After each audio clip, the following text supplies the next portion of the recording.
Pedagogy से related ये topic है और सीटेट के लिए बहुत महत्वपूर्ण टॉपिक है। यूपी टेट में भी इससे रिलेटेड क्वेश्चंस पूछे जाते हैं। आइए देखते हैं कि विकास की अवधारणा का हमारे शिक्षा शास्त्र में क्या महत्व है। सबसे पहले एक अरस्तु की कोटेशन दी गई है कि विकास आंतरिक एवं बाह्य कारणों से व्यक्ति में परिवर्तन है। विकास क्या होता है? आंतरिक कारणों से और बाह्य कारणों से व्यक्ति में जो परिवर्तन होता है वो होता है विकास। जैसे कि कुछ आंतरिक कारण होते हैं, उससे परिवर्तन हमारे शरीर में हो रहा है। कभी हम बीमार पड़ गए तो हमारा आंतरिक विकास अच्छे से नहीं हो पाया, या हमारा आंतरिक विकास, हमारी इतना इम्यूनिटी सिस्टम अच्छा है कि हमारा आंतरिक विकास अच्छे से हो रहा है। और कभी बाह्य कारणों से भी परिवर्तन होता है। कभी वातावरण से हमारा विकास प्रभावित होता है, कभी हमारे खान पान से हमारा विकास प्रभावित होता है। तो ये सब होते हैं विकास को प्रभावित करने वाले कारक।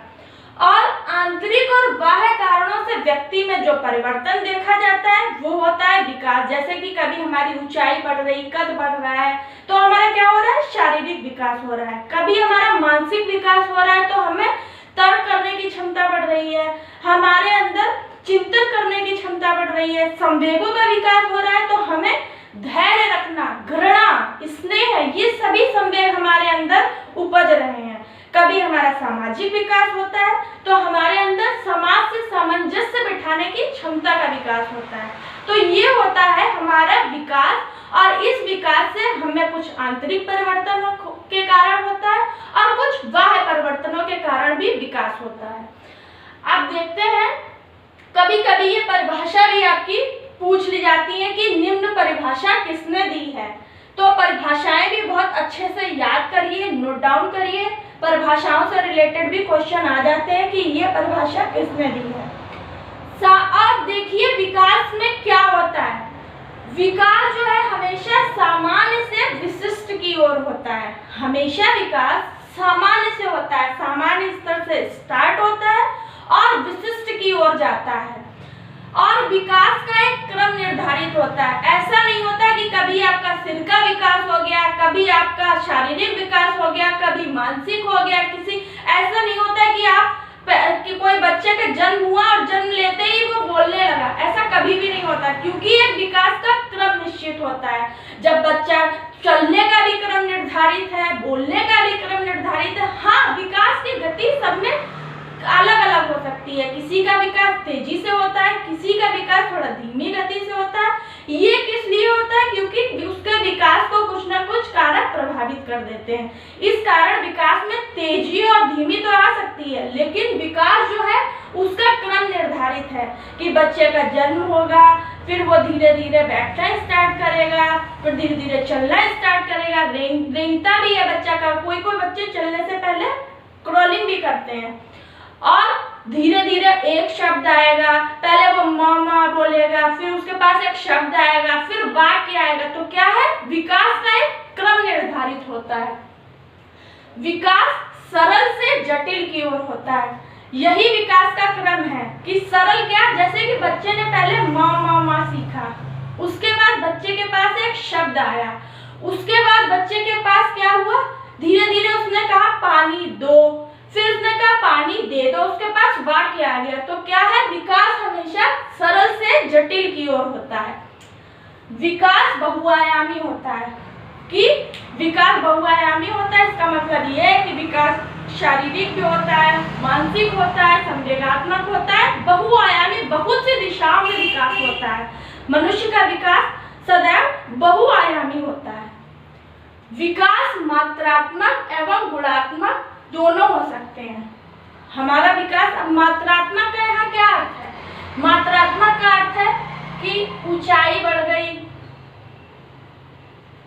कद बढ़ गया, इसकी भी ये क्या हो गया? हमारा मात्रात्मक। जैसे किसी का बाल बढ़ रहे हैं, ये सब क्या है? मात्रात्मक है विकास। और गुणात्मक क्या है? जैसे बच्चे में नैतिक गुण आ गए, नैतिक गुणों का विकास हो गया, सामाजिक गुण आ गए।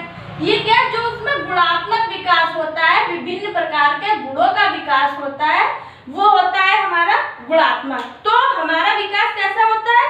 मात्रात्मक भी होता है कि हमारे शरीर का भी विकास हो रहा है एक मात्रा के अनुसार, और गुणात्मक भी होता है कि हमारे अंदर संवेगों का विकास हो रहा है, नैतिक गुण आ रहे हैं, सामाजिक गुण आ रहे हैं, एक दूसरे से सामंजस्य बिठाने की क्षमता का विकास हो रहा है। ये क्या हो गया हमारा गुणात्मक विकास। इसके बाद पॉइंट है आपका विकास की गति सभी में भिन्न होती है।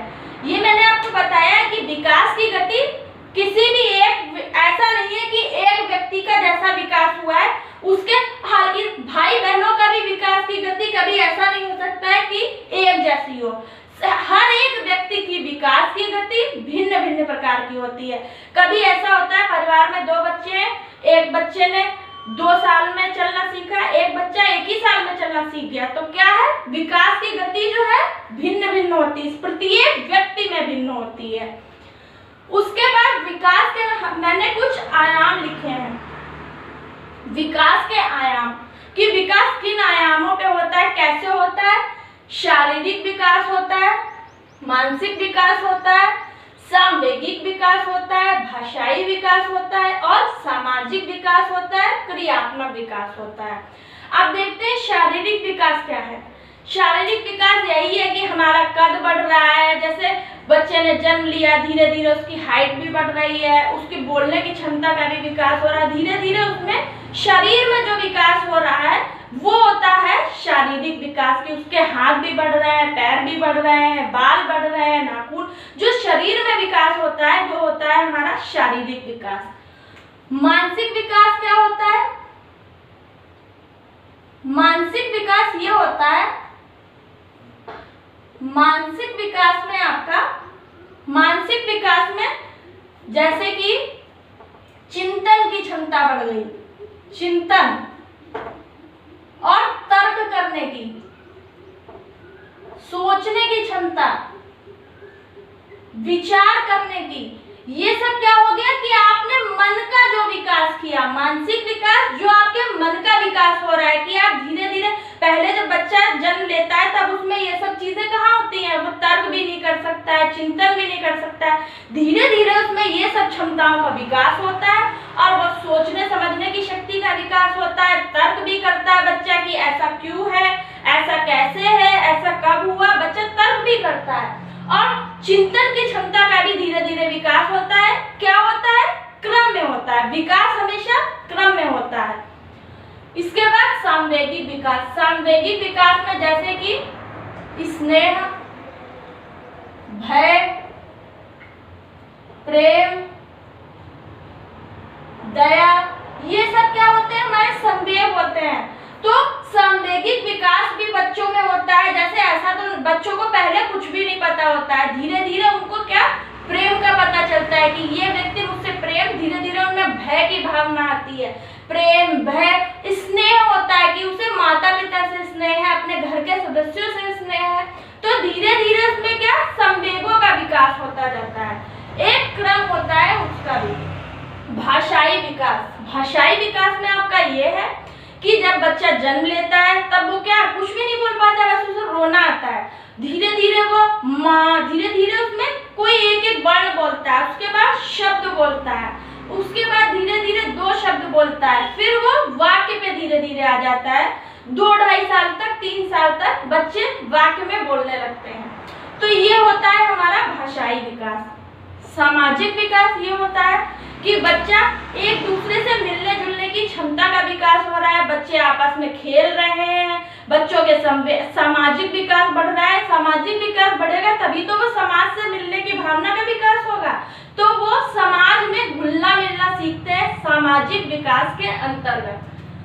इसके बाद क्रियात्मक विकास है, जैसे बच्चों में विभिन्न प्रकार की क्रियाओं का विकास होता है कि पहले बच्चे ने धीरे धीरे बैठना सीखा, बैठने के बाद बच्चे ने क्रॉलिंग सीखी, उसके बाद चलना सीखा, उसके बाद दौड़ना सीखा। ये सब क्या है, उसमें विभिन्न क्रियाओं का विकास हो रहा है, चलना सीख रहा है, डांस सीख रहा है, ये क्या है, सब उसकी विभिन्न क्रियाओं का विकास हो रहा है। तो ये हमारे होते हैं विकास के कुछ आयाम की, इन आयामों के हिसाब से हमारा विकास होता है।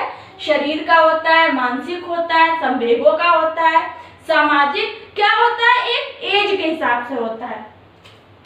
उसके बाद मैंने यहाँ लिखा है विकास की कुछ अवस्थाएं। ये भी आपके कंपटीशंस में बहुत पूछा जाता है, जैसे कि पूछ दिया गया किशोरावस्था है तो किशोरावस्था की क्या एज बताई गई है। तो ये एक कॉमन दे दिया है मैंने कि विकास की अवस्थाओं की क्या एज है, जैसे कि शैशवावस्था जन्म से 2 वर्ष तक होती है। शैशवावस्था जन्म से 2 वर्ष तक। प्रारंभिक बाल्यावस्था होती है 3 से 9 वर्ष। मध्य बाल्यावस्था होती है 6 से 9। उत्तर बाल्यावस्था होती है 9 से 12। पूर्व किशोरावस्था होती है 11 से 15। किशोरावस्था होती है 15 से 19। और वयस्क कब होता है? 18 वर्ष के बाद बच्चा क्या हो जाता है? वयस्क हो जाता है। और एक रॉस का पूछा जाता है। रॉस का आपका एग्जाम में बहुत पूछा जाता है कि रॉस ने विकास की अवस्थाओं को एज में जो विभाजित किया है वो बताइए। तो रॉस ने कितनी अवस्थाएं बताई हैं? 4। रॉस ने 4 अवस्थाएं बताई हैं। ये बहुत इंपॉर्टेंट है आपका क्वेश्चन कि रॉस ने विकास की अवस्थाएं बताई हैं। रॉस ने 4 अवस्थाएं बताई हैं किसकी? विकास की। कि विकास 4 अवस्थाओं के अनुसार, जैसे शैशवावस्था, बाल्यावस्था, किशोरावस्था और प्रौढ़ावस्था। शैशवावस्था होती है 1 से 5 वर्ष। याद रखिएगा रॉस का जो विभाजन है। बाल्यावस्था होती है 5 से 12 वर्ष। किशोरावस्था होती है 12 से 18 वर्ष। प्रौढ़ावस्था होती है 18 वर्ष से ऊपर। जब 18 वर्ष का बच्चा कंप्लीट हो जाता है उसके बाद वो प्रौढ़ावस्था में प्रवेश कर जाता है और उसके बाद जो है उसका प्रौढ़ावस्था का पीरियड होता है। तो ये आपका रॉस का विभाजन है। और एक ये सामान्य विभाजन बता दिया है जो कई वैज्ञानिकों ने बताया, उनको अलग अलग करके फिर ये सामान्य विकास की अवस्थाओं को बता दिया गया है। इसको आप तैयार कर लीजिएगा। और इसमें से आपके सीटेट, टेट या कहीं भी अगर आपका बाल विकास का कुछ आ रहा है तो उसमें आपके क्वेश्चन जरूर मिलते हैं। और मैं आशा करती हूँ कि आपको ये अच्छे से समझ में आया हो। अगर ना आया हो तो आप पूछ सकते हैं। और एक बात मैं आपको और बताना चाहती हूँ कि मैंने अनअकैडमी ज्वाइन किया है और आप मुझे अनअकैडमी पर भी फॉलो कर सकते हैं।